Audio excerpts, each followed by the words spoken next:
Hello everyone, welcome back. It's Space Engineers Plus Me, episode 10. I'm Enigmius, and today we're taking a look at our ore leech, or extractor. Last episode, we built a bunch of pistons, those are the yellow things, and then we built a blue tube around the pistons. And now we're going to continue on, we're going to attach some drills to the pistons. You can watch this when you put an extra piston on, boing, the whole thing just wobbles. That terrifies me. That's the last thing you want to see. With the amount of Besiege that I've played, when you see things start to wobble, it makes a person nervous. So at the end of the pistons, we put a conveyor, and then attached to the conveyor, we're going to put some conveyor tubes, and then we're going to attach some drills to the conveyor and the conveyor tubes, and that will be how we get the minerals from the drill heads to the storage. The drill heads will pick up the minerals that they dig up, pass it through the conveyors. The pistons themselves have conveyors in them, so we can pass through the pistons to the storage on the other end, where we can do a little bit of sorting, have the stone ejected, and keep the ore until we're full or almost out of power, and then fly back to the station and start refining. This is the first drill head.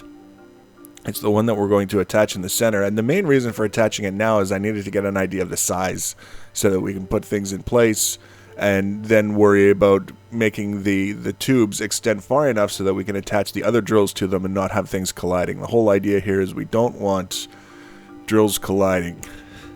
That's one of the things that made me very nervous about this whole thing, is having the drill head spinning and basically destroying one another the second that you activate everything because they're colliding with one another.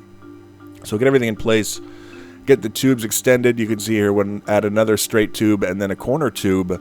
And then just to test, we'll add a new drill, see how it fits alongside the drill that we placed first. With any luck, everything will fit, everything will be happy. We can continue on with the build. I wanted to do some testing as we were building things so that we don't find ourselves in a position where we're out in the field and we're destroying our ship just by trying to use it. And having to fly all the way back with a wrecked ship and no minerals to show for our efforts. That was kind of the worst case scenario, the thing that I didn't want to have to deal with.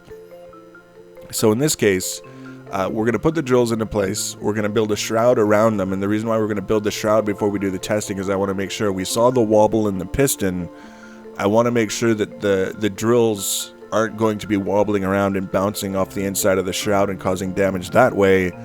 And then assuming everything works, then we can finish building the rest of the ship, carry on with what we're doing, and once the ship is done, we can go out and test it and feel a little bit more confident that at least when it's spinning freely and not actually trying to dig anything yet, it's safe. There's only so much testing we can do before we actually have to get into the real world, quote-unquote, situation where the digging occurs, where things might go a little bit wonky. You can see as soon as we place that drill, the whole thing just kind of sags a little bit and then goes back into place. Very, very nervous making that whole scenario.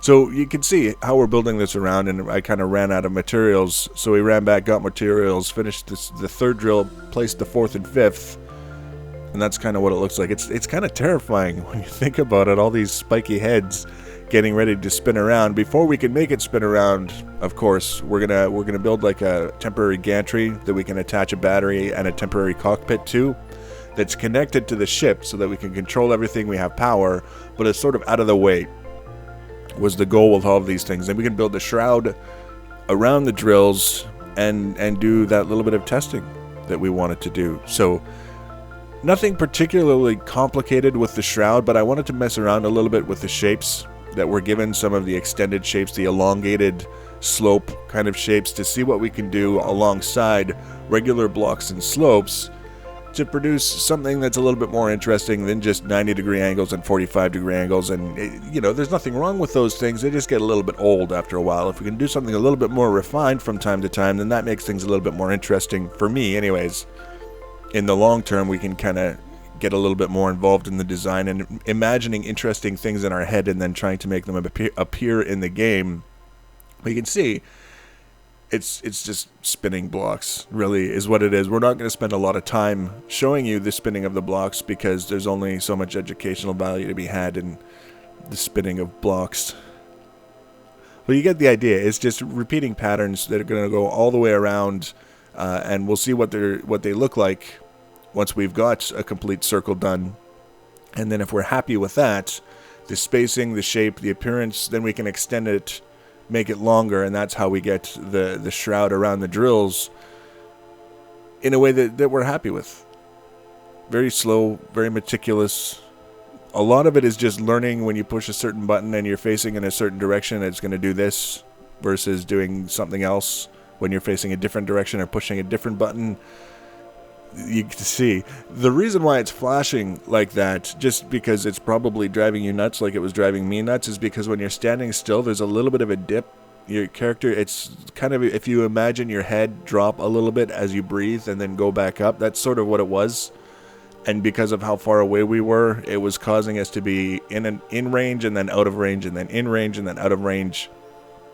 I could have jumped up on the circle itself and stood there and probably saved a little bit of time, but I didn't. You know how it is. You can see now it's taking shape, and that's all I really wanted to let you guys see is, you know, kind of an idea of how it takes shape as opposed to showing you block by block how the whole thing works. And we're just continuing it around, extending it all the way around, finding good places to stand, safe places to stand so that we're close enough to where we need to be without being in our own way. And by the time we're done with this thing, we're going to be like the circle master for medium-sized circles or large circles on small ships, depending on how you want to look at it. Just for all the practice that we're getting in spinning all of these blocks and putting them into places where we need to have the blocks in order to be the shape that we want. You can see we go around and then confused ourselves. There we go. Finally got it. And that's what it looks like when it's done. It actually resembles a circle, which is kind of neat. For all the effort that went into spinning the blocks and getting them lined up properly, I was kind of happy with the outcome. So now we need to extend it so that it covers the drills. It goes around the drills. It's not much of a shroud if it's not covering things. And the easiest thing about this is that once you get the right block in the right position, spun the right orientation, you can just duplicate it. You can just keep placing it, stamping it over and over and over again. And then once you get a bunch of them in place, then you go back over it and you weld them all. Bob's your uncle. The finishing of the circle is much faster once you've got the first part laid out so that you know exactly what goes where, you know that it's going to work. And then we have to get our cockpit set up with the air vent. I almost killed myself on the cockpit again because I forgot to put an air vent on it. You have to put an air vent on the cockpit. You have to power the cockpit, and then you have to go into the cockpit and tell the air vent to depressurize. Only then will there be oxygen in the cockpit. It's terrifying what happens when you're in a cockpit and all of a sudden you get the warning that your health is low, and for a second you don't know what the hell is happening, and all you need to do is exit the cockpit and things will be fine. So we're going to do a quick test now. This is the most exciting part, I think, of the entire video. We're going to put a couple of gyros on the drills. I read somewhere that it might help with the wobble, to keep the wobble down. I don't know for sure if that's true or not. We're going to put the gyros on the drills. We're going to spin up the drills. We're going to extend the pistons if everything works. Hint, hint, we wouldn't be showing you if it wasn't going to work. Then we're going to do a little bit of a live walk around of the ship, show you exactly where it is, so the next episode we can get back into the building, we can finish it off, and possibly do our first little mining expedition. You get an idea now how this whole thing is going to work. We've got the pistons that are extending, we've got the drills that are spinning, there's a little bit of wobble, the pistons are kind of bouncing up and down a little bit because of the drill heads that are spinning, but the drill heads aren't colliding and destroying the drills, and the pistons haven't snapped yet. So that's not a bad test. We've got some pretty decent distance. That's basically how far we'll be able to dig down. That should be enough to reach a lot of the mineral deposits that we're going to come across.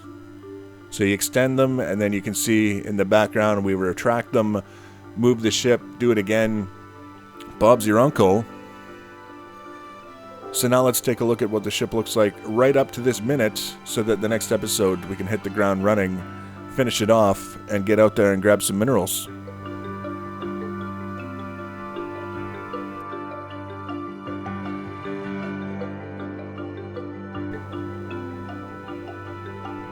So here we are. We're looking at the ship. That's basically, we've added a few things, but they weren't structural. They were just sort of added onto what we already had, so I didn't chronicle the addition. just get them in place, and we'll show you what they are now. We'll talk about what we're going to do for the next episode, and then we're hopefully going to get the thing out to gather some minerals, because it's not really doing much good sitting out here on the platform. It's got to get into service. So you can see we've got 4 landing pads in red attached to the front of this thing, so that basically whatever we end up drilling into, whether we're going nose down or straight into the side of a mountain, we can attach to it, have the ship stable and locked into place, so that the only source for any kind of wobble is the drills and the pistons themselves. I think maybe it could be a working kind of thing. Otherwise, the whole thing is just going to fly apart, and that's going to be that. I've added some spotlights, 1 spotlight for each landing pad, so that we, first of all, get the ground well lit where we plan on coming down, no matter what time of day it is. But also, I'm hoping that the shadows created by the light passing over the landing gears will help us align everything as we're coming in for our landing, so that we're as close to accurate as we can possibly be with the tools we have to help us get lined up. We'll see how it works. We've got thrusters, 1, 2, 3. These are actually going to be pushing away from whatever we attach to. So we connect, we gather the minerals, and then we detach the landing gears, and these thrusters that we're looking at now will help us detach cleanly, push away a little bit faster than if we just had a couple of small thrusters, get clear, so that we can relocate and come in for the next connection, whatever we need to do. But I just wanted to make sure that we aren't dragging landing gear on the mountain trying to get away, because the thing that we set up is too slow. We've got a total of 6 thrusters now pushing down, basically providing lift to the ship. There's going to be 4 more, so a total of 10 pushing down. We've got 1, 2, 3 here, and then 3 on the other side, and there's going to be 2 more on each side over here somewhere. We want to make sure that, first of all, we can lift the ship as it sits, but also, as we learned from our other ship, the little cargo hauler, that we want to make sure the ship has plenty of lift when it's loaded down with the full cargo container, because we don't want to put ourselves in a position where we can't control the ship when it's loaded down. That was a very important lesson that we took away from the cargo hauler. We've got 8 batteries in place. We may have some solar panels on this guy, probably just for a little trickle charging, but we're not going to be able to get a whole lot of power out of solar panels for a ship this size. So what we're going to have is we're going to have a connector attached to probably 2 pistons, so that we can get some distance on it, some clearance away from the ship, and it's going to connect to a connector that we're going to attach to the side of the mountain somewhere, so that we can come in somewhere where it's safe. We don't have to worry about colliding with elements of the station or our shipyard here. Connect to the station, transfer power to the ship, load up our batteries that way, but also be able to unload all of the minerals and things that we're gathering quickly and easily. It's never a bad idea to have a connector on a ship, and in a way that's accessible to your base without having to crash into things, which I would do. I would absolutely do. Not intentionally, but just because that's how I roll. It's collisions. We're also going to have, I mentioned, a little bit of a sorting system here, so that all of the minerals coming off of the drills are going to be sorted ore into storage, rocks into jettisoned ejectors, just firing them out the other side, not the same side as the connector. Just get them out of the ship and make sure that we're doing so in a way that the rocks aren't going to collide with the ship itself as they're flying out and destroy our ship with rock projectiles that we were shooting, because that'd be very disappointing. And of course, we're going to have some thrusters producing forward thrusts so that the ship can actually move, and we're going to have a couple of thrusters facing in the left and right directions, I guess port and starboard, for those of you who are very interested in that sort of thing, so that we have a little bit of increased maneuverability, especially when we're trying to line up for drilling attachments. So that's basically what we have left to do. And then once we get the sorting system in place, the connector in place with the pistons, the ejectors, we're going to build the chassis around things so that we can protect as much as possible. We'll attach the rest of the thrusters.